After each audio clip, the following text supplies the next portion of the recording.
Good morning. Good morning. Good morning. Look at us here. Good morning. Good morning. Oh, it's here. We're here. We made it. Yes. Yes. And so far, no technical difficulties. Let me keep my fingers crossed as I hear my alarm thing going off right now. See, if it's not one thing, it's another. Well, welcome to our Saturday morning tea, where we discuss health information, news, education, and certification tips, and all the other things that come up. Tea is always, we try to make sure tea is spilled. I'm Clarice Warner, the girl with the pearls, the founder and education director of the Professional Reimbursement Network, LLC, where coding education is key. And before I introduce my co host, today's episode is sponsored by the Professional Reimbursement Network's free email course on the 5 steps to become a certified marketable medical coder. So check this out. Are you interested in medical coding, but not sure where to start? And scared of wasting time and resources?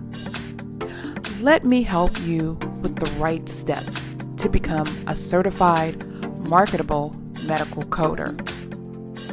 Learn more at bit.ly/5stepscoder.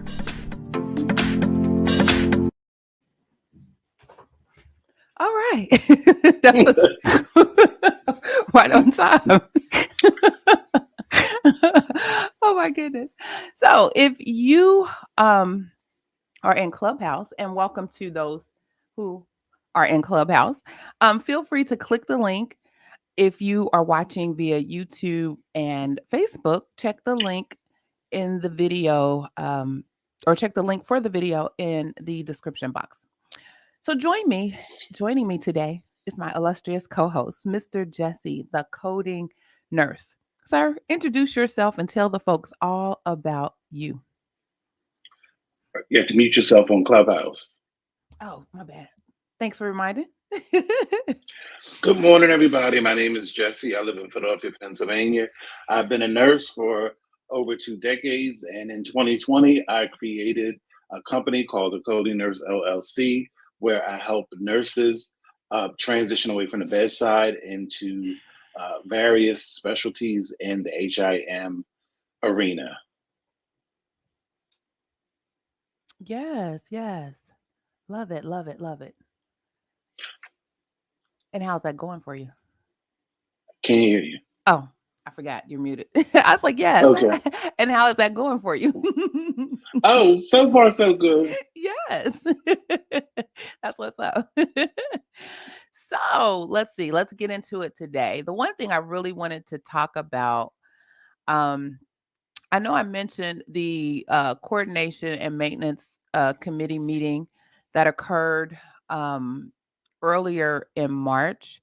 Well, right now they are taking comments on the proposed ICD-10 procedure codes, and those comments are due by April 8th.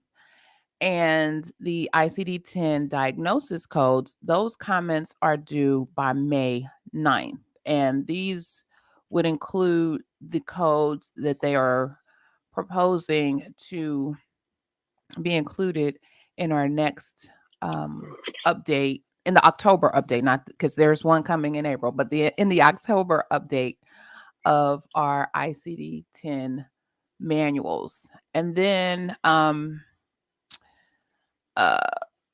we talked a couple of weeks ago about free and low cost CEUs. And so let me give you a 2-for-1, because if you go to the coordination and maintenance committee meetings, I believe there are 4 every year.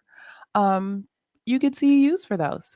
So yeah, Oh, for wow. 1 CEU per hour, and they last at least 2 days, about 6 hours. So there you go.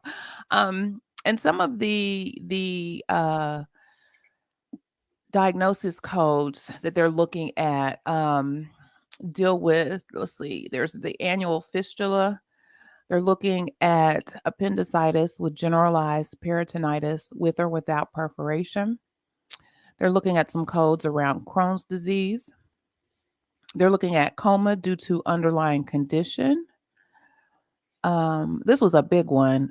Encounter for follow-up examination after completed treatment for malignant neoplasm. I didn't realize there wasn't anything to kind of pinpoint that currently. So that was one that everybody was like, you know what, they should have been had that.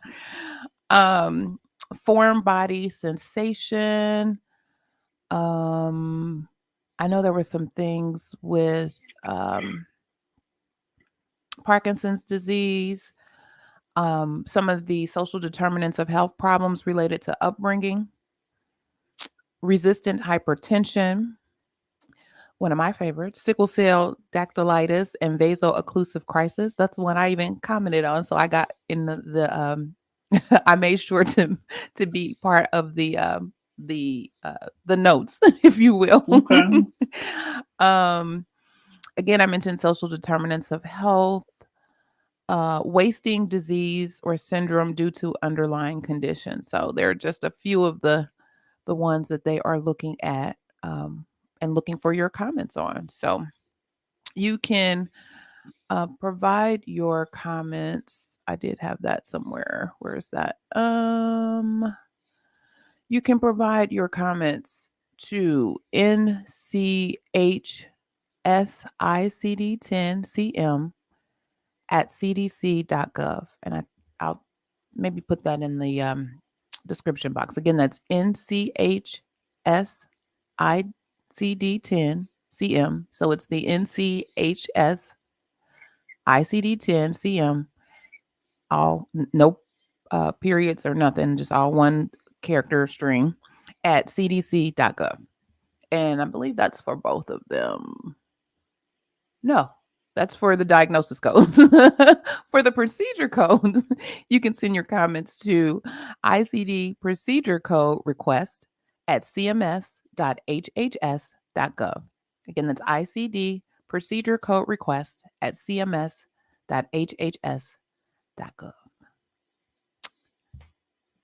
Let me mute. Thoughts on that? I think that's interesting. I mean, especially the the follow up for cancer, because I guess for all these years, people just one day, once it became inactive, they just started using the past medical history, and that was that, rather than a final code. But I mean, truth be told, I don't. I mean, it's nice to have, but I don't think people are going to use it because providers misuse cancer codes all the time. So I mean, it'd be nice if they did, but we'll see. You know how that is. Mm, We will definitely see. So I was joking earlier with Mr. Jesse. I was on a whirlwind coming off of the OHIMA's Ohio Health Information Management Association annual meeting and trade show this past week, and lots of information. We did a hybrid, so we had a virtual showing as well as folks in person. Um, for those who live in Ohio, you know that I was elected as president elect, and so my term begins in July. And so they announced us, or formally announced us. So I had to be there in person. So I was like, well, I might as well stay for the whole thing. um, um, Also, this was my first adventure being a caregiver to my mom, so I took her with me, and trying to navigating those waters. I was like, okay, so this is how it's gonna look when I travel. No more rolling out the bed and running down to the gym in the middle of the morning. No, you got to think of somebody else now. So I had to figure all of that out and still get to the gym in the morning. You know me, but it was great. Um, saw a lot of people. Like I said, there were a lot of dynamic speakers. The keynotes were actually excellent. I love keynote. I mean, I love the nitty gritty of the business that is at hand and why we're there. But the keynotes are always inspiring to me, and they were great. Um, Helping you just be the best you can be was pretty much the keynote speakers. and they were kind of aligned with their similar messages. Um, One thing, so we use the Hoover. I don't know if anybody is familiar. We use the Hoover app for the conference. And of course, they had the leaderboard. And of course, everybody is competitive and everybody's doing all of the things. But we were offered the opportunity to provide a discussion board, and we could ask questions. And so I asked some questions, one in particular about retention and recruitment for coding. Into our profession, and got an earful um, from the most of them were program directors, but then other folks just chimed in. And one thing that they said that struck with me um, was, which I thought was interesting, was just HIM, just the health information management, just the title, that it's can either be too broad or too narrow, and people are often confused by just what does that mean. And I was like, that's interesting. And then some programs are still considered, I think, and it's primarily in the 2-year programs, are still considered HIT, which is health information technology. And then that also confuses people when they come in. So I'm like, well, wait a minute. So then I also saw men, and anytime I see men coming into my profession, I'm curious. Like, well, why are you here? What drew you to this profession? Because as Mr. Jesse speaks about probably weekly, how the profession was little Caucasian women that just ran the world. I think I think it was a spinoff from librarians, if you will, because it was all the paper and making sure that things were in the charts correctly, and just, tabulating and curating the information that's patient information. So anytime there's a shift, I'm curious. So I went to several of the male students, and there were several male students there in attendance. One thing that they did, which I thought was excellent, they had the student volunteers. On your badge you had a QR code, and that's how your CEUs were tabulated. So you didn't have to like have the form and fill out everything at the end. Everything was electronic, which we were trying to go green, and do a lot of things electronically versus with paper, so you didn't have to have all of that. So I would run into the students and I'll ask, like, hey, what drew you to this profession? um Most of them said one said he was interested in just um the healthcare technology was his thing. And so this was his route. And he was, I think, in a 4-year college or 4-year degree program. And he was like, this was his route versus going, getting his hospital administration degree, or going, that route, or healthcare administration, going that route. He thought understanding health information as it relates to the technology was helpful. I was like, okay. And then another one mentioned he was just really interested in the business of healthcare. And he felt like having an HIM degree would provide him the information to understand what the business of healthcare was all about. And I said, okay, good morning, NC worker. I said, okay, that's what's up. So just a little shift to what we normally see with students coming into the field. Um, so I was loving that. Like, okay. And then I got one more gem, and then I'll turn it over to Mr. Jesse. We were talking a couple weeks ago about the whole data analytics and understanding the technical pieces of our profession, and how do you get into like healthcare IT? Well, I found somebody who actually made that leap and have a pathway through healthcare IT. And so I got her contact information and I was like, ma'am, I'm going to be reaching out to you. We will either have her on the show or I'll interview her separately and we can play the video through the show or something. But we're definitely going to get some information for those who are interested in that path on what that looks like and what steps that you can possibly take to be successful in that route. So I was thinking about y'all while I was out there in the trenches, Mr. Jesse. Definitely. Well, first, I want to say good morning to Kathy on Clubhouse. Thank you for joining. Good morning, Kathy. And when we were talking during the week, I was just amazed at all of the information that you shared and all that because, like, when you told me about the number of men you saw, I thought back to a discussion we had a few weeks ago about whether HIM should be considered a STEM. Mhm. And I was talking about, I said, if they consider it a STEM, there's so many, when you mix it in with all the other STEMs that are largely overwhelmingly male, then you have this overwhelmingly female branch. It would really skew the numbers. So now that if they do consider it a STEM and you do have men going into it, that's going to be very interesting in about 5 years to see what the demographic is at that time because I see there's going to be a big shift. It's already coming. Mhm. So that's going to be interesting. And I'm just like with the whole analytics. I'm excited about that because there's so many paths and there's so many ways to get in to a lot of things. There's more than one. My mother used to say there's more than one way to skin a cat. So you have to.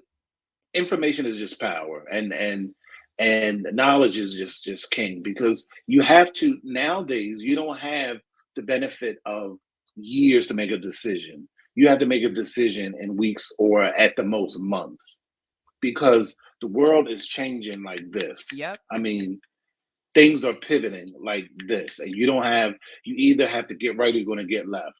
that's right. So you need as much information to make the most informed decisions you can about your career and what you want to do moving forward. I just think that HIM, we get into HIM. I do agree that HIM is broad, but I think that if you explain it correctly, because I think about nursing, like nursing is when people say, I want to be a nurse, nobody gets confused.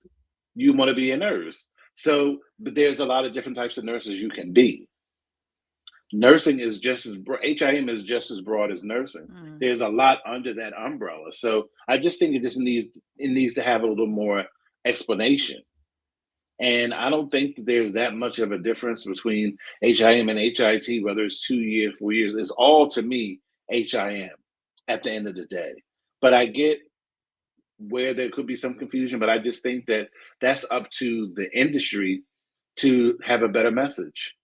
Yeah, and that particular program, or someone had responded to them and said that they had a 2-year program and they changed the name from HIT to HIM to align with the 4-year program so there wasn't any confusion for any students.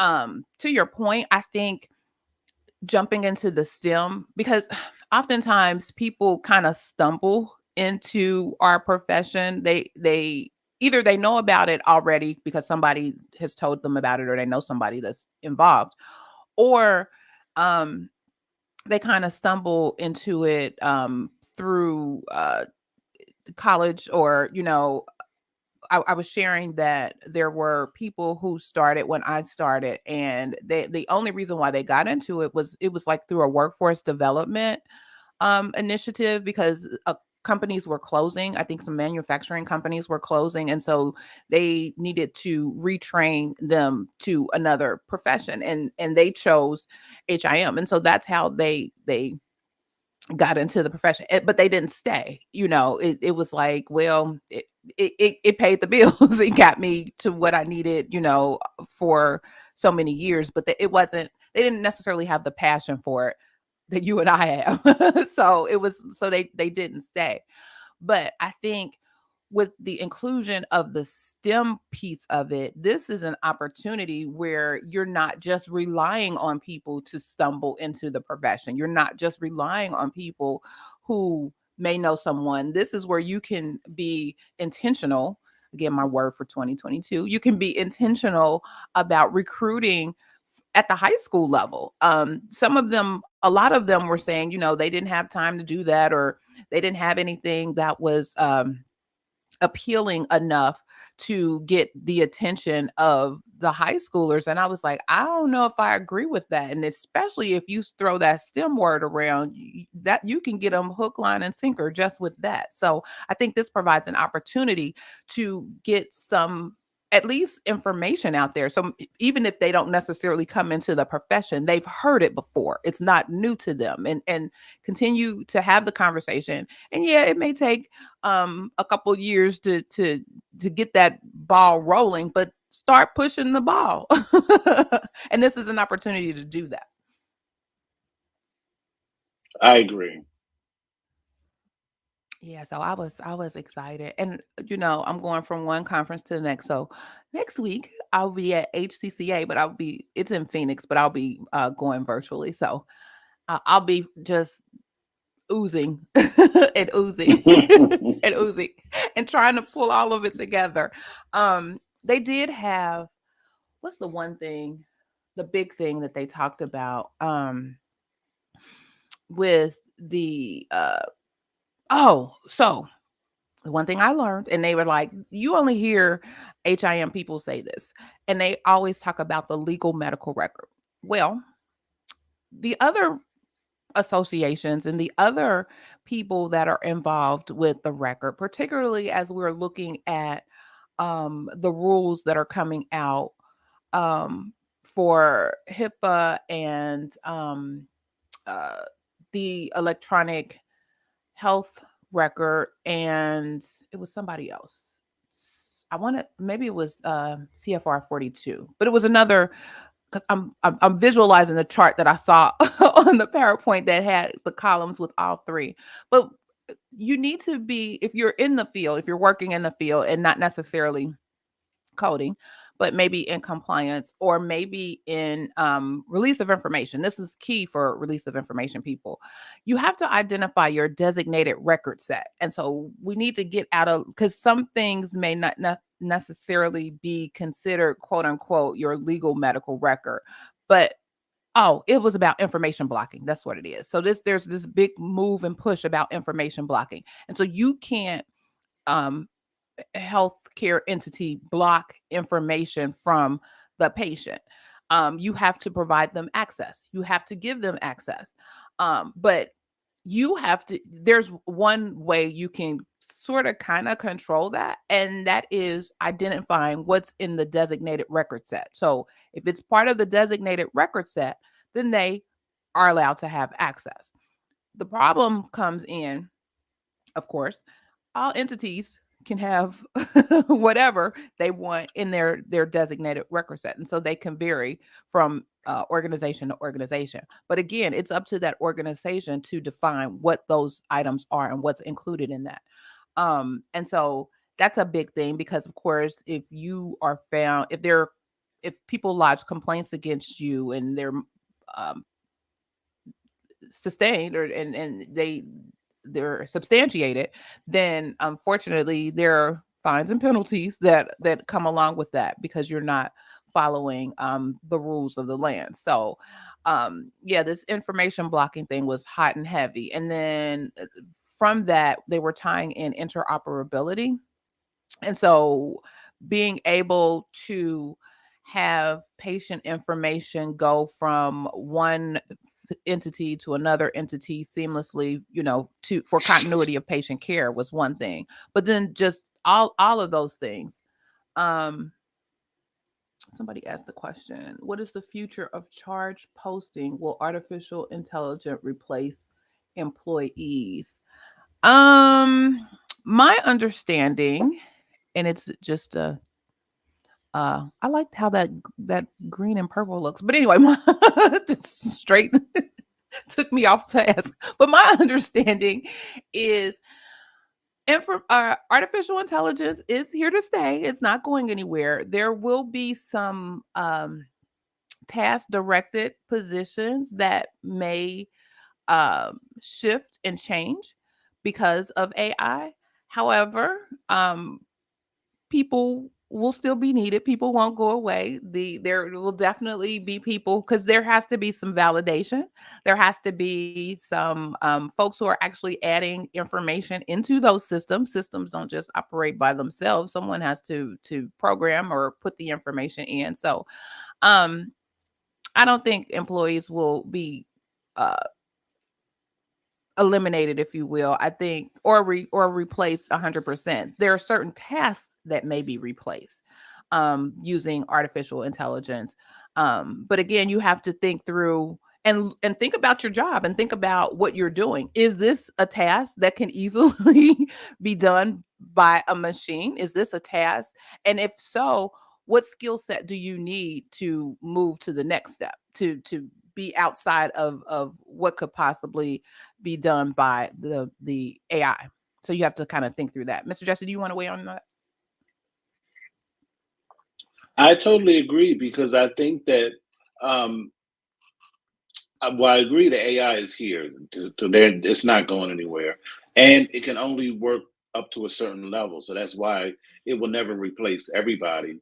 And I do agree that I think that it would be better if someone is concerned, like charge posting.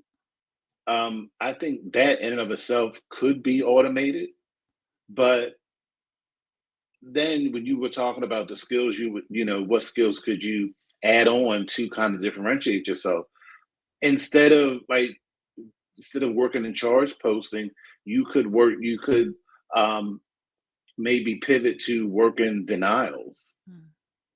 because denials will never be automated because it's too detailed. You have Very to have detailed. somebody really needs to lay eyes and read That's right. what the contract says, what the medical record says, what the discrepancy is with this particular denial itself. That Yeah, will never go old. That will never be automated that's true. by artificial intelligence.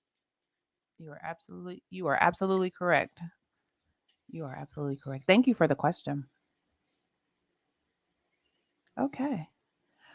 Let's see. Is there anything else I got off the dome um from the conference? I'll probably do some videos.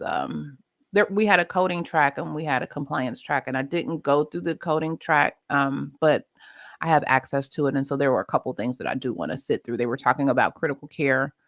Um, oh, and they were asking a lot of questions about um, like the top uh, MSDRGs and the top areas that can be audited. And of course, everybody's talking about sepsis and malnutrition and, all the things. And it's like, in my mind, when do those things ever go away? Why are we still talking about these things? And it's not like the rules are new. It's like, what are they not getting? I'm missing it. What are they not getting? Documentation.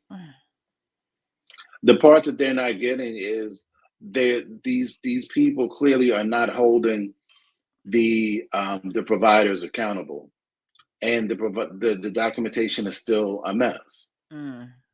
That's really what it all comes down to. Like I don't know how they're ever going to get a hold of it because it just seems like this new batch of providers, like they seem to think that the way to get around compliance is to complain. If you raise enough cane, then you won't have to do certain things.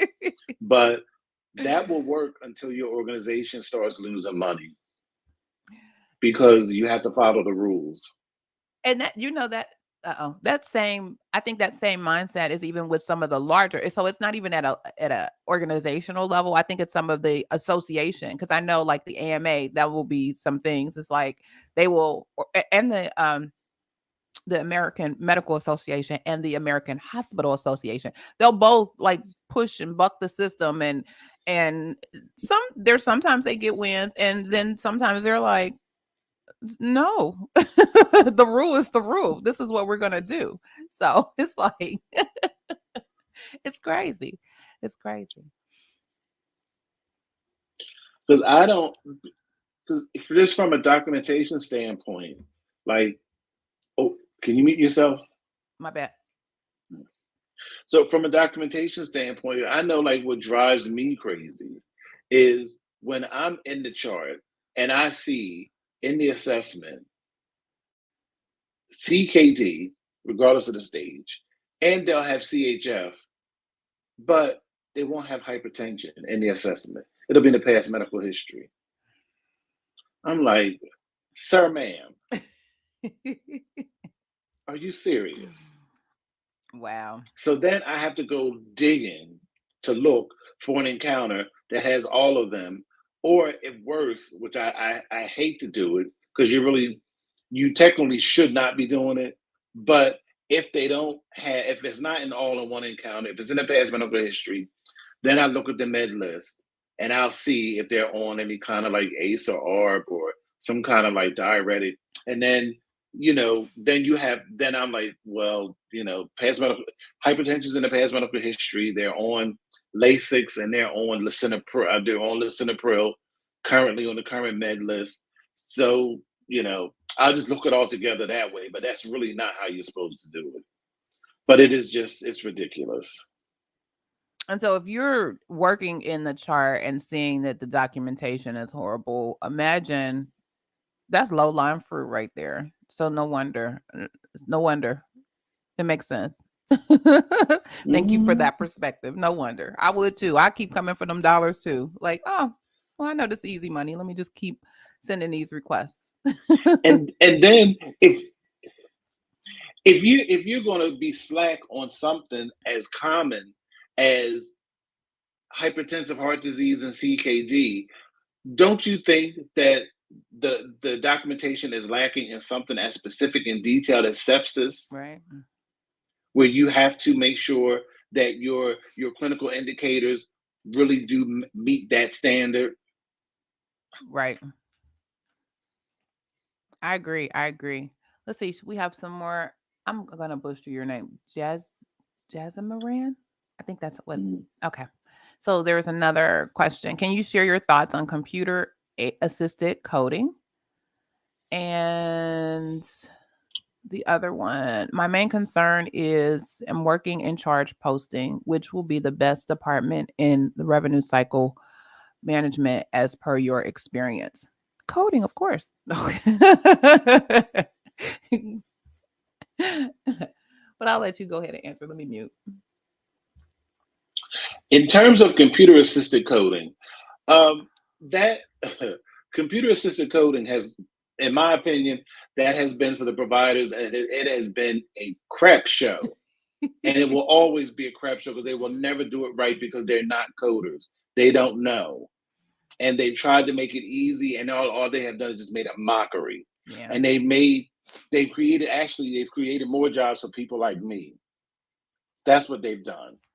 I agree. And And there are several organizations that actually have just shied away from that. Like we looked at it, we tried it. It's a mess. It makes more work. It's especially on the back end.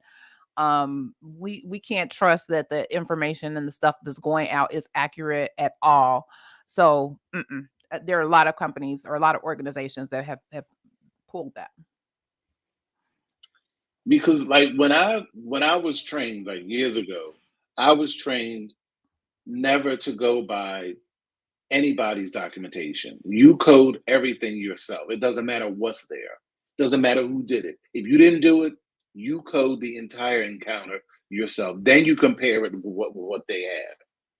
But you don't just take somebody's word that that code is what it is because you don't know. And 9 times out of 10, they're wrong. Especially if your name is going to be attached to it. There is no way. And the problem is the reason why there is such a thing as computer assisted coding is because people think that coding is something to be taken lightly. People think that coding is easy. Coding is not easy. You have to know the guidelines and you have to know how to index properly in a book. And that is tried and true. It might seem like it's outdated, but that is the way to become an excellent coder. You have to learn how to use that book and learn those guidelines, period. Exactly, exactly. Right. And you don't hear computer assisted nursing.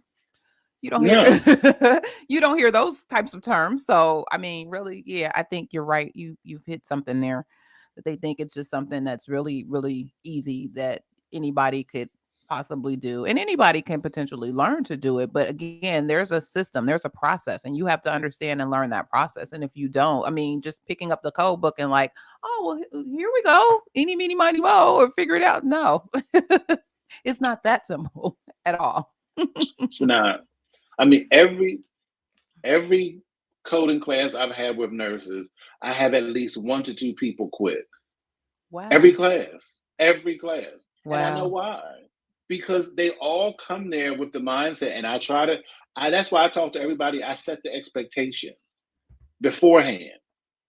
I tell them what's required beforehand. And I I run a tight ship. Like you got to show your work. Show me how you got from there to there. I don't care about the answer. Show me how you got there. And they can't. Some people it's too intense, and they're not willing to put the work in. And that's unfortunate because how are you ever going to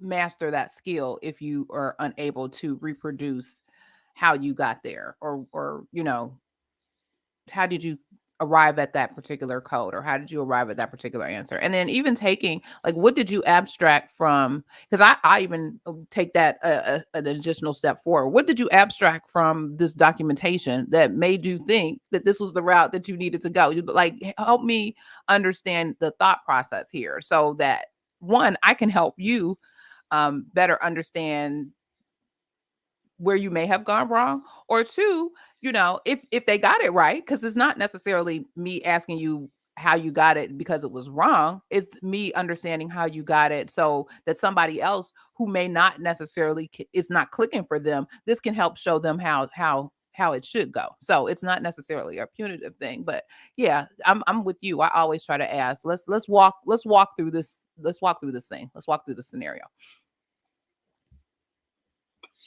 And a lot of people think that it really is just like flipping through a book. Oh, you just go to cholesterol and that's it. And but the thing is, okay, you might go to cholesterol, but then what do you do if the provider links hypercholesterolemia to diabetes? Do you know how to do that? Do you know that now you have to go to diabetes type 2 if it's and then you have to go to specified complication? Do you know that? That's like that's what you have to know. Right. Because if you don't know, then if they use a risk adjusted model, you just cost the organization thousands of dollars Yep. because that's an HCC now, but you missed it. Yep, and understanding and that's where your pathophysiology comes in. That's where understanding disease processes, understanding, what diagnoses are related, could possibly be underlying conditions of others, and then taking that information and applying it to the rules and guidelines of your coding manual to make sure that you are choosing the appropriate diagnosis. So yeah, it's a lot. It's a lot. But you're taught a lot. It's not like somebody is just throwing you out there. Well, let me we can only speak for those that we know. A good coding program will teach you that information. They would um set the stage for you, set the foundation for you to begin the critical thinking that is required from looking at the documentation. And even in the, you start off with those little one-liners. You start off with those little just here's a diagnosis coded, here's a diagnosis. But you build upon that. Um so that they can understand, oh, that's why we had to learn this. That's why you showed us, how this is related to that. And then taking it further by looking at the guidelines and determining what next steps are. And then the crazy thing, crazy, whatever, but if you are part of the profession, it's all about lifelong learning because once you master that, it may change tomorrow. And so you Thank still you. have to you still have to be on top of what the changes may be, and be in the mindset of anticipating those changes. And then you may actually say, hey, you know what, this may be something that is easier if we did XYZ, and you may be the initiator of some of the change, particularly if it's your specialty and you're working with it a lot. You can be one of the people that say, I think we need to take a look at, maybe modifying this in the code set, or changing this in the code set, or the guidance for others. So again, you think think think bigger. It's hitting me already. Think bigger. Definitely. Cool. I think there was one more question. What is the difference between US coding projects and UAE projects? You want to hit that one, Mr. Jesse?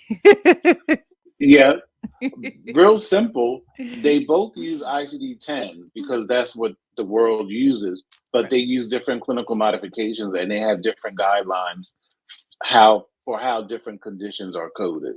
That's the difference. And there's also different reimbursement methodologies as well. So you may have to take those into um, play also. Cool. I think we answered all the questions that we had.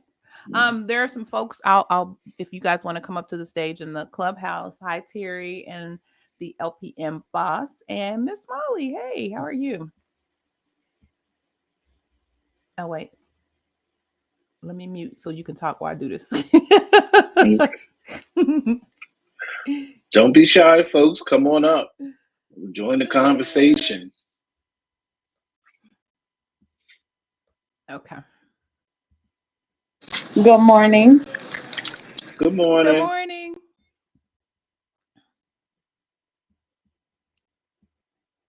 Okay, Mr. Jesse. So, what has been happening with you in your world this week?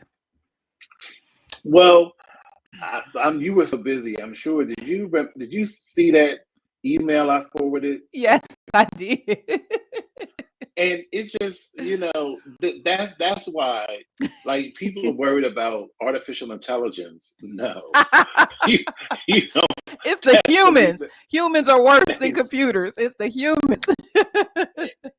that's the least of your worries because these people really try to make a mountain out of a molehill.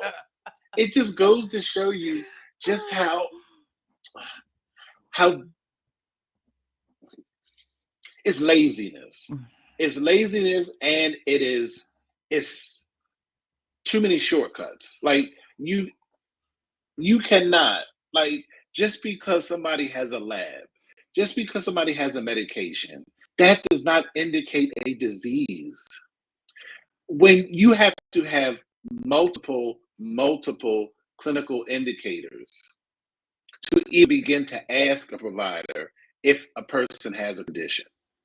You just cannot go to somebody with a lab and do anything. Not because, like, for instance, they have been, like, trying, and that's truth be told, that's the underlying issue that they have with me. Period. Because I'm not going for it. Like, I shoot them down every time, and they know I'm right, but they really try to wear me down. That's what they try to do. So they always want to come because basically what I did was I flat out I just talked around the issue. I'm not even I didn't address it. Mm. I just responded and got around it and gave her some fluff and just kept it moving. Because, for instance, they wanted to know, like, okay, most people have some stage of chronic kidney disease. Mm-hmm. Okay, when people have chronic kidney disease, they are prone to have anemia and chronic kidney disease, and they're also prone to have hyperparathyroidism. Mm-hmm. And it's normally secondary hyperparathyroidism of renal origin. Right. Okay, now there is a test that people can take, the PTH, but that alone is not an indicator because you also have to check the calcium level. But then you also have to see what stage of CKD the person is at as well. Like, it's not just a one and done. It's a culmination of clinical pictures that you have to put together to make a larger picture. Yeah. And they just want to narrow it down to, well, this this lab test can indicate this. No, it can't. Not alone. So I agree with you. It's some laziness out here, and it's like, come on now, reading is fundamental. Let's start there.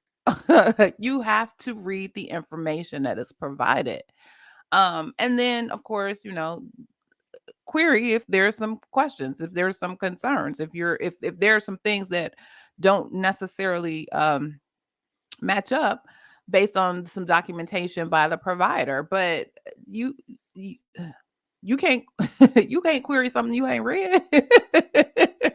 Who does that? That's why these physicians are probably upset with folks. It's like, they'll be like, it's right here. I put XYZ is right here. Why are you asking me? It's right there. Like, you gotta read. exactly. You gotta read. Wow. And then you have to then in addition to this is why coding rules are so important Huh? because case in point, this provider yesterday, the person had an ulcer on their left great toe, but it didn't specify to what degree. And they were diabetic. Okay, so that's E11.621.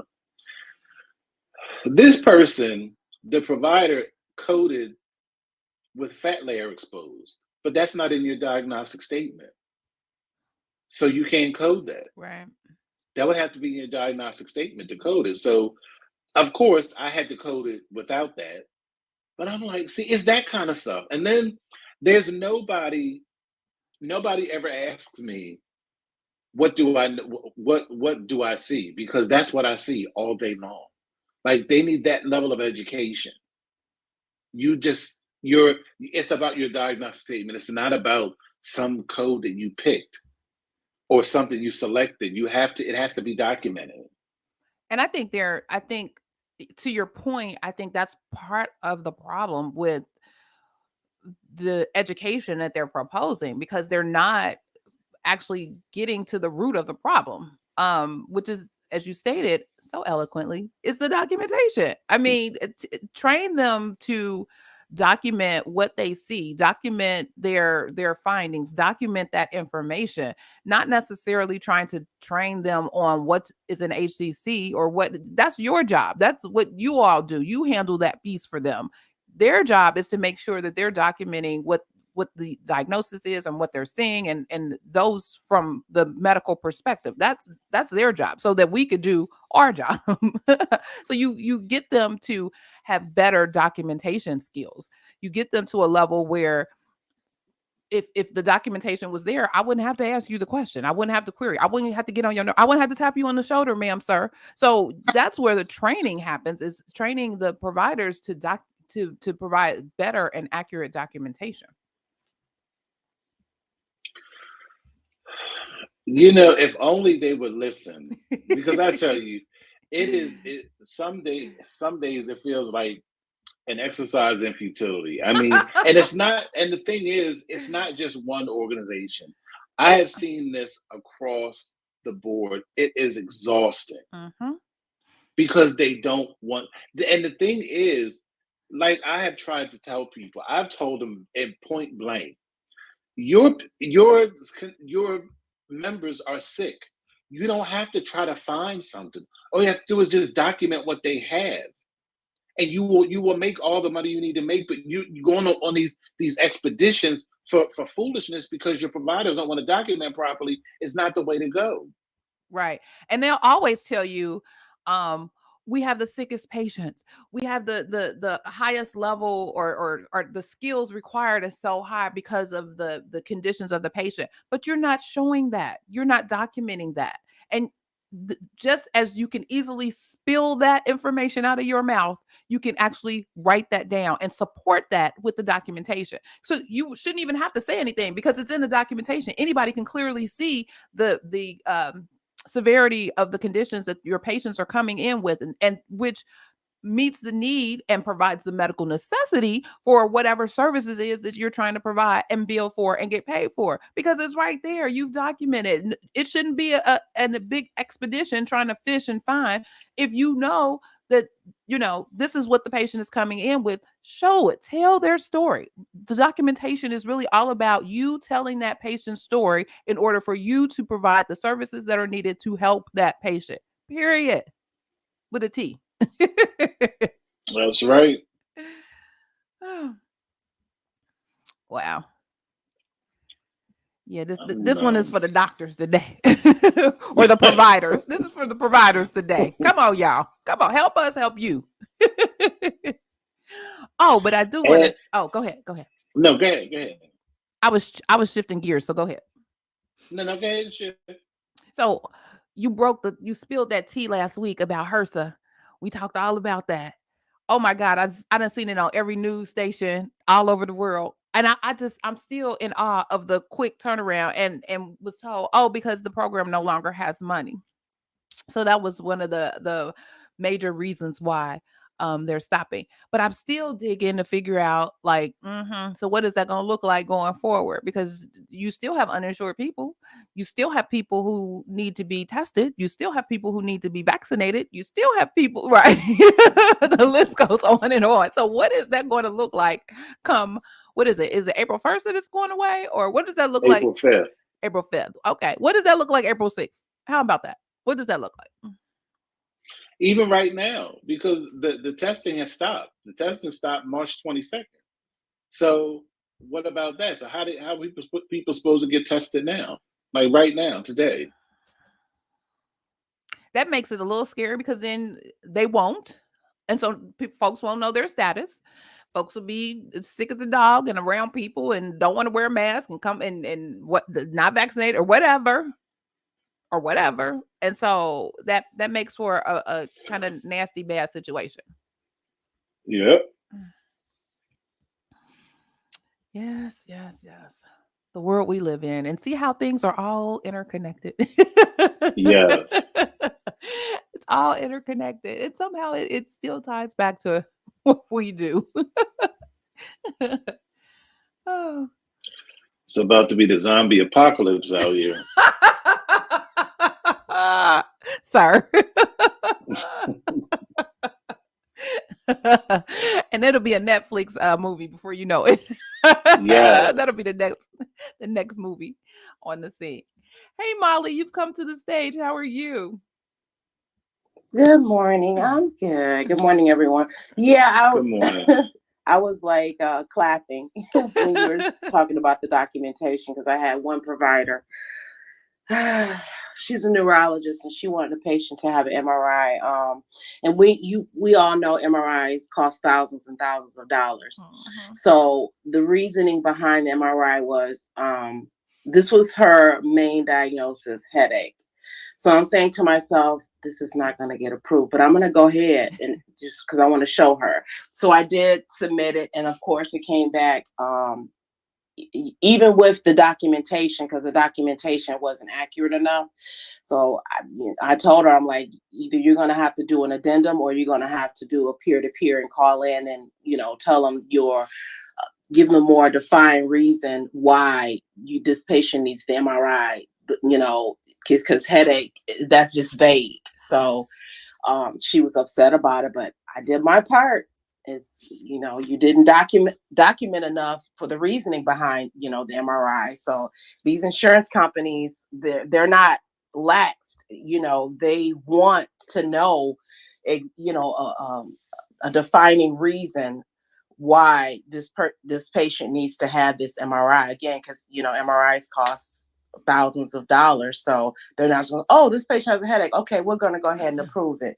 No, they want to know a lengthy to straight to the point why this patient needs what they need. So, but she ended up doing a peer to peer. I think it did get approved because she called and spoke with them, and gave them more reasons why this patient needed the MRI. So yeah, I didn't even argue with her. I just did my part and sent her a message like, hey, you need to call them and speak with them. But yeah, documentation is very, very important. Yes, it is. And to your point, these insurance companies have folks just like us on their side. And so they understand the purpose of good documentation. They understand and probably already knew we ain't gonna see this. This is a win for us. And so their job is to hold on to the money that they're getting. And if you don't have anything that allows them to release those funds, then we're not giving you any money. Sorry. Good luck with that. Well, I worked for an insurance company on a contract position, and in their um in their fraud, waste, and abuse department, and all I did all day was deny thousands of dollars in claims. I mean, when I tell you, they have it tied up like a three-piece suit. They have the criteria. If it doesn't meet this, it's denied. Use this code. And you can appeal. And the thing about it, see, what people don't understand is you can appeal it, but if you lose the appeal, then you don't get paid at all. And you can't even resubmit. You just out. So it's just, it's not hard, but they make it hard because they don't want to follow the rules. Yep. They want to do what they want to do, and they think that, well, I'm a doctor. You should do what I have, do what I say. There, it is called medical necessity. It is called clinical validation for a reason. That's right. You're absolutely correct. Absolutely. Hi, Linda. Welcome to the stage. Hello. Hi. I'm actually trying to start medical coding. I did have a healthcare administration associate's degree, Mhm. and that was actually within my course, and I never like really took it serious, and I started seeing like all the possibilities. I was like, let me just go ahead and just do this.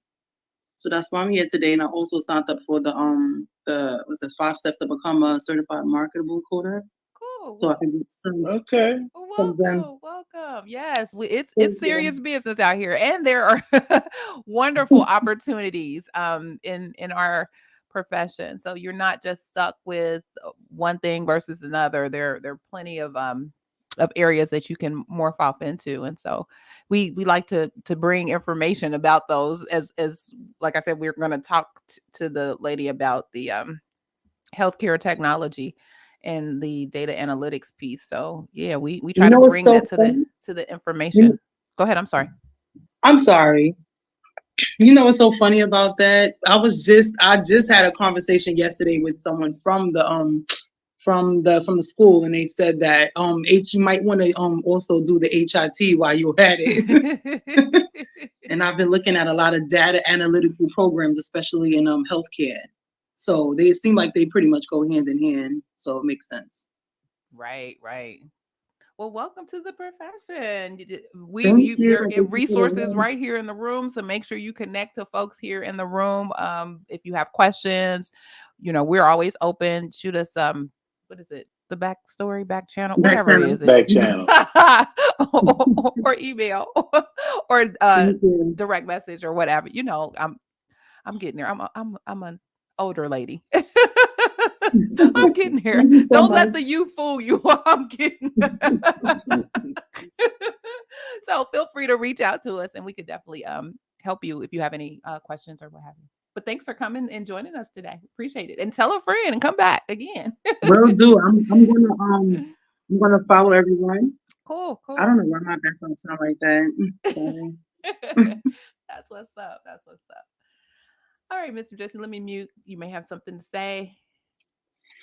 Well, I think that's wonderful, Linda. I mean, the only thing that I would say is that when you are starting in medical coding, because since you were introduced to it in your program, you probably just have to go back and just start relearning. It's all about the guidelines. It is because I have both of the books. I was like I don't even remember. I was like I went through these books. I remember passing the class, but I'm like I really don't remember. I don't remember. And you really need to get some updated code books as well. Got it. Thank you. Yeah, always have the current year code books because they change from year to year. And oftentimes when you're just provided an introduction in a program, it's just that. It's an introduction. It is not going to the meat and potatoes of what the actual coding process looks like and what the requirements are to be accurate in your coding. But just to give you just enough information to tease you into over here into the coding profession. So yeah. But yeah, I'm glad you're considering us. Yes. Yes. Thank you. Cool, cool. All right, all right, all right. Any other things, Mr. Jesse? We're at the 10 o'clock hour. No, Musine has a question about salary. I'm sorry, let me find that. What about the salary of medical coder in UK and Dubai? I have absolutely no idea. Right. It's hard enough trying to corral what the salary is here in the US because it varies from state to state and facility to facility, if you will. I'm like you, I'm not certain what the what that is. I would have to kind of look and see. Okay, well, there are no other questions in there. Cool, cool. Yeah, I see no other questions. No other questions. Well, this has been good. This has been good. We were anxious. Yes. We were anxious. Like, yeah, we got stuff to say. We got stuff to say. Oh, well, if there are no other questions, no other concerns, I think we hit everybody and everything. It's been great. We've met some new people. We've provided some information. So thank you again for joining the Saturday morning tea. Was the tea spilled today? Absolutely and always. Yeah, I have my tea. I'm drinking the tea as we're spilling the tea. So if this information was valuable for you, help us share this message and this information in these channels with others by liking the video, sharing the video, and subscribing to our channel. You can also check out the Coding Nurse channel on YouTube. And so hit Mr. Jesse up, subscribe to his channel, and check him out as he provides his posts and information as well. And last but not least, to my Clubhouse folks, make sure that you hit the greenhouse to join the fun in our club, and you will get notified of our live broadcast. And as I mentioned before, there's always a wealth of knowledge in the room. So network and follow each other and get to know one another. We're all in this together. We're all learning. No one is the expert on anything. I learned something from you all. Trust and believe. I walk away with y'all know I keep my handy dandy notebook and I'm writing and I'm learning from you all every single week. So this is just an opportunity for us to share the wealth and share the knowledge. So this has been a great session today.